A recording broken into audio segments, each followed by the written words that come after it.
Le magazine littéraire Épilogue est une présentation de la Librairie du Quartier. Vos prochaines lectures vous attendent au 1120 Avenue Cartier. Ce sont les deux vedettes de la rentrée littéraire, on se mentira pas. Ils ont fait paraître le livre Nostalgie, sans dessert rétro revisité aux éditions de l'Homme. Antoine et Philippe qui sont avec nous, Antoine Goulet et Philippe Desquet. Bonjour messieurs. Bonjour. Dans cette grande tournée de promo fort occupée pour votre livre, qui est, oui, la vedette en librairie, on se mentira pas, un très beau livre avec des desserts rétro, comme on l'a mentionné, des recettes de notre passé qu'on revisite un peu.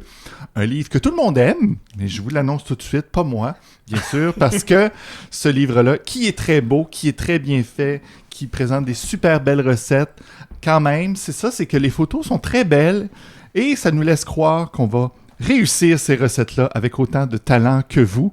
Alors, messieurs, je vais vous laisser les prochaines minutes pour défendre votre ouvrage, parce que oui, c'est un très bel ouvrage, mais la pâtisserie, est-ce que c'est vraiment pour tout le monde, là, faire des desserts, faire des beaux desserts aussi? On ose prétendre que oui. C'est vraiment des desserts, justement, on est dans les desserts québécois, fait qu'il y a très peu de décoration aussi. C'est vraiment quelque chose qui est important pour nous. C'est des recettes qui goûtent bon avant tout, c'est ça le plus important. La beauté se trouve moins dans... C'est pas des gâteaux décorés avec des rosettes et des choses comme ça, là. On est dans le pudding chômeur, c'est des choses qui vont être très brunes, mais il y a une beauté dans tout ça qui vient avec un peu moins de minutie et de précision. Moi, ça me donne faim. C'est un ensemble de recettes qui me ramènent dans mon passé. Mais avant de parler de mon passé puis de ces recettes-là, j'aimerais ça parler de votre passé. Vous vous êtes rencontrés comment? Puis comment a émergé l'idée de ce livre de recettes-là? En fait, on s'est rencontrés sur l'émission Le meilleur pâtissier du Québec, où on participait tous les deux. On se connaissait pas du tout, on est arrivés sur le plateau, on s'est rencontrés. Bon, naturellement, ça a cliqué. Après quelques mois, on a commencé à se fréquenter et voilà, l'histoire se fait d'elle-même par la suite. On a toujours un peu chéri l'idée de faire un livre de pâtisserie tous les deux. Pour nous, on est pâtissiers amateurs, donc c'est hyper important de démontrer que la pâtisserie ou le dessert n'est pas obligatoirement difficile. Pas obligé de faire des macarons quand tu fais du dessert. En travaillant sur cette simplicité-là, nos recettes familiales revenaient dans nos listes de recettes, nos idées pour le livre.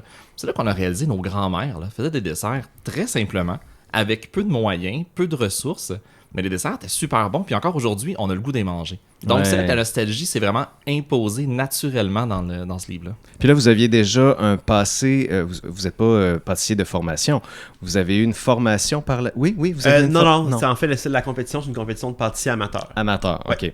Mais donc, vous étiez pâtissier énormément dans vos temps libres pour arriver avec autant de recettes et influencé par les grands-parents, les parents, vos mères sont présentes, vos pères, on en parle moins. C'est quelque chose de très féminin, je pense. Dans l'inspiration. Sans rien enlever à mon père. Les papas mangeaient les recettes, voilà. mais ils les faisaient pas. Il est plus goûteur que d'autres choses, mais on le salue. Fait que on a vraiment travaillé beaucoup avec nos mères, nos grands-mères. La nostalgie, on s'est amusé à la diviser en 3 sortes de nostalgie. Oui. Il y avait vraiment les desserts, justement, de grand-maman. On les connaît, là, les puddings chômeurs, les gros classiques. On s'est amusé aussi avec tous les petits desserts commerciaux. Les desserts de boîte à lunch, Joe Louis Gâteau Vachon. Passion flaky. Voilà, qu'on revisite avec des petits twists. Et on a aussi des desserts originaux. Le biscuit à la paparman. Vraiment des saveurs nostalgiques, mais qui n'étaient pas vraiment représentés peut-être dans le monde du dessert. Fait que nous, on s'est amusé à être plus créatifs sur ceux-là. Un peu comme le carré au Rice Krispies à la limonade. Je doute que vous l'ayez fait parce qu'on n'a pas une vraie photo. Non, j'y crois quand même. Puis des recettes vraiment qui mettent aussi des fois deux desserts ensemble. J'en suis pas revenu, hein, Brian, ici, quand j'ai lu gâteau aux carottes renversé aux ananas. J'ai fait non, ça c'est deux recettes préférées, c'est le renversé à l'ananas et le gâteau aux carottes, qui est mon gâteau Alors de d'anniversaire. voir là un gâteau aux carottes renversé à l'ananas, il a perdu connaissance pendant 10 minutes. Une petite minute, là. Mais c'est ça. Alors, vous avez mélangé plein d'éléments ensemble pour arriver... Mais comment vous êtes arrivé à ça? En fait, c'est qu'à la base, on partait sur la prémisse que notre sucre à la crème, on vous fera jamais avaler qui est meilleur que celui de votre grand-mère. On n'a pas cette prétention-là. Notre tarte au sucre sera pas meilleure, notre gâteau aux carottes sera pas meilleur. D'où l'idée de revisiter les desserts, de prendre ces saveurs-là, ces goûts nostalgiques-là, puis d'en faire autre chose, pour proposer autre chose.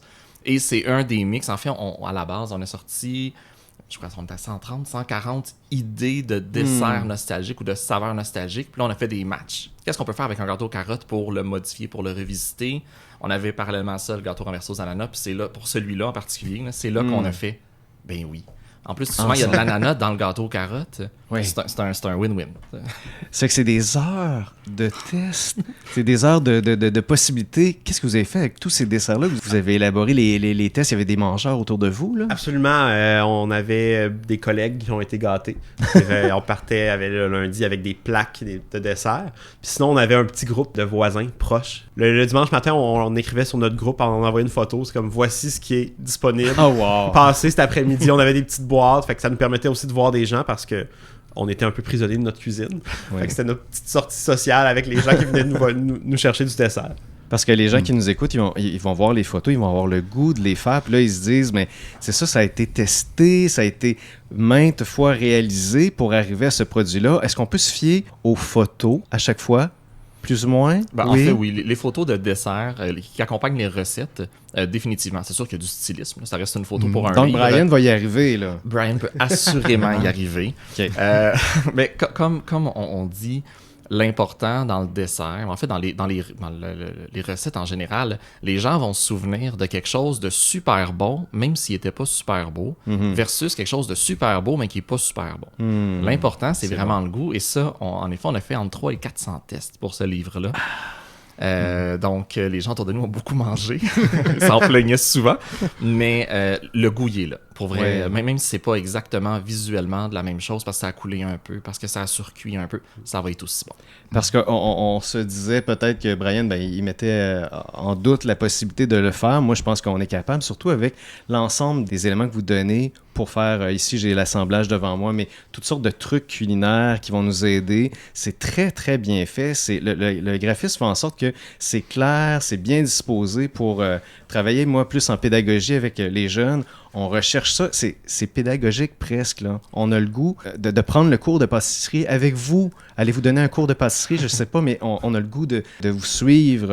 On aimerait votre émission de recettes, en fait, à un moment donné, pour nous aider, parce qu'on sent que c'est... Ben c'est ça, je doute encore que je vais réussir à avoir le talent artistique de réussir vraiment des aussi belles recettes, mais il y a vraiment une section au début du livre qui explique ce que c'est la pâtisserie. C'est rare dans un livre de recettes où on a le goût de lire cette section-là, mais là qui est quand même présentée de manière aérée. Avec la twist rétro. Ouais, là, wow. mais de comprendre un peu, parce que la pâtisserie, les desserts, c'est aussi un peu une science. Et ce bout-là, on l'oublie parfois, puis c'est des connaissances qu'on a un peu perdues si on n'a pas assez cuisiné avec maman, là, de comprendre qu'est-ce qui fait qu'est-ce que ça fait la poudre à pâte, qu'est-ce que ça fait le bicarbonate de soude, la fameuse crème de tarte. Et on en parle dans ce livre-là. Et oui, la présentation nous donne enfin le goût de lire cette section-là. Là. Ben, on voulait pas que ça soit théorique, justement. Puis on a la force que je suis designer dans la vie. On pensait tout de manière visuelle. Tu sais, c'est quoi la meilleure façon d'expliquer ça? Des fois, c'est de le montrer.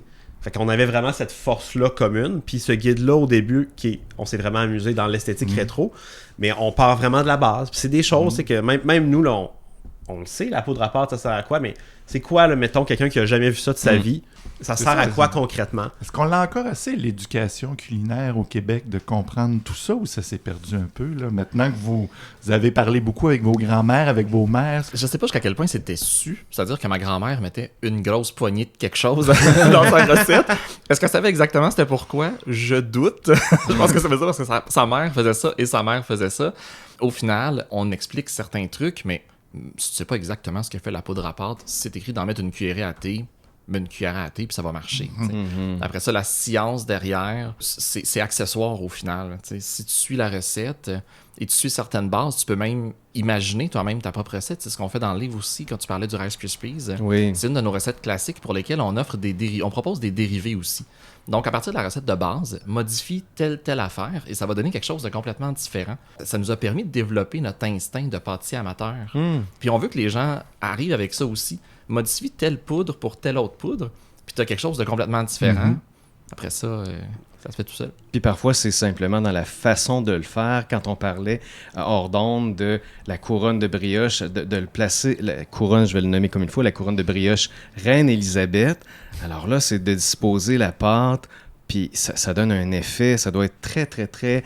Comment que vous diriez ça, disons? C'est moelleux. C'est moelleux, merci. Mais t'as le croustillant du Reine-Élisabeth. Oui. C'est un super beau, ici dans la section brunch, mais c'est une super belle pièce aussi, comme centre de table limite. Ben oui. Que les gens pigent dedans. Ça, c'est un des desserts préférés. C'est le Reine-Élisabeth. Moi, c'était mon gâteau de fête quand j'étais jeune. Puis ma spécialité, c'est les brioches. On a vraiment combiné ça dans ce dessert-là. Ah, c'est ça. Je pense que les gens vont découvrir pas juste des recettes pimpées, là, excusez le terme, mais des recettes améliorées, mais il va y avoir aussi des nouvelles façons de faire les recettes. Puis je veux vraiment parler, moi, lait grand-père dans le lait de poule. J'ai lu sirop d'érable, lait de poule, vanille, cannelle, muscade. Là, à chaque fois, je faisais comme non, mais ça se peut pas tous les ingrédients que j'aime dans un même dessert. C'est la combinaison des biscuits au pain d'épices avec. Ah, c'est ça. Alors, il y a parfois là, des choses. Ça, c'est un dessert que je vais faire vraiment. Il doit être fabuleux. C'est délicieux. C'est un des desserts très bruns qu'on Oui. s'est dit, comment est-ce qu'on prend ça en photo Ah, pour mais rendre il est ça beau? brillant, il Mais est attirant. c'est un bel exemple de si on le fait, on reçoit des gens, ça ressemblera pas exactement à ça. Il y a un flash derrière ça. Tu sais, il y avait la petite pipette avec le sirop sur le bord pour que ça coule à la bonne place naturellement. Mais c'est une des photos de laquelle on est le plus content parce que ça a l'air appétissant. Puis rendre un grand-père dans le sirop appétissant, c'est une tâche. Mais c'est bon, c'est ça. Fait C'est qu'on peut bon, se concentrer c'est bon. sur c'est bon. Mais là, toi, tu voulais parler du temps de préparation des recettes Oui, aussi ok, qui je est l'ai pas mentionné. dit, tu veux, avant qu'on aborde ça. ok. Oui, démystifions les mensonges Ben, de en ce fait- livre. La seule chose sur laquelle je pourrais peut-être me questionner, c'est le temps de préparation. Parce que moi, on dirait qu'à chaque fois que je lis un livre de recettes puis je lis le temps de préparation, je me dis... là, il y avait tous leurs petits pots devant eux, il y avait toutes leurs choses préparées, puis c'est 45 minutes, disons, pour ça.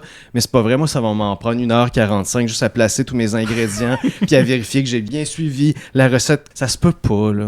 Ces temps-là. On a vraiment travaillé. C'est sûr que c'est pas de notre temps. Puis c'est pas une course non plus, là, faire une recette, puis on le dit, puis c'est vraiment important. Mais même pour nous, ça a vraiment été un exercice à se poser, parce que on est deux, puis on est rodés dans notre cuisine. Ouais. Fait que c'est sûr que le temps qui est écrit, c'est 2 fois le temps peut-être que nous on prend.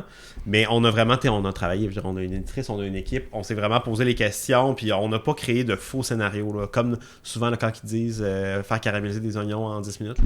Ouais, Ça mais n'existe pas. Ça, c'est pas le vrai temps que ça prend pour un oignon de caramélisé, je comprends. Puis c'est ça qui me choquait, justement. Fait que là, on peut quand même, donc, mais ici, 10 minutes. Non, ça se peut pas. Ça, c'est un 10 bol. minutes. Tu mets tout dans le même bol. Mais ça veut dire que branches. tout est prêt, c'est non. ça. Ben- Les ingrédients sont prêts sur le bord. Mais ta cuisine n'est pas si grande que ça. Mais le plus de temps quand même qui s'est mis, c'est pas dans la recette, c'est vraiment dans le livre. On voit vraiment tout le temps d'édition qu'il y a eu dans ce livre-là. Ouais, le temps oui. Au-delà du trip de cuisinier et de pâtissier, on sent qu'il y a eu un trip d'édition et de graphiste beaucoup dans le livre. Vous avez eu le luxe de mettre énormément de temps dans ce livre-là, ça paraît. Est-ce que la maison d'édition a eu un doute à un moment donné? Est-ce que ça vaut la peine de mettre autant d'efforts? Est-ce que ça va bien se vendre? On a eu tellement de belle confiance de la part de l'équipe. Quand on a fait notre pitch à la maison d'édition, ça a pris une couple de jours, naturellement, de réflexion, c'est normal. On a eu carte blanche totale. Déjà, c'est un peu un projet clé en main. C'est-à-dire qu'Antoine s'occupait du graphisme. On a fait les photos ensemble à la maison. Donc, c'était un clé en main, mais on a eu une confiance avec notre éditrice. À chaque fois qu'on lui présentait des nouvelles recettes, on lui arrivait avec des idées, tout ça, qu'on avait eu, des premières photos qu'on avait, les étoiles dans les yeux qu'elle avait, c'est incroyable. Ça, c'est ultra motivant. Et ça crée une confiance réciproque aussi. Pour vrai, ils nous ont pas soufflé dans le cou. Là. Du tout. Ils nous ont assisté au bon moment, quand on en avait besoin.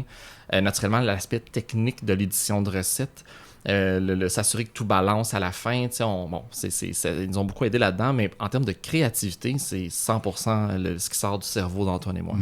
Wow. Donc c'est votre bébé, vous en êtes très fiers d'un bout à l'autre. Voilà. Puis est-ce que la préface de Jeannette Bertrand a été quelque chose d'inattendu, cette collaboration-là? C'était dur à convaincre. Ouais. Vraiment pas. En fait, à la base,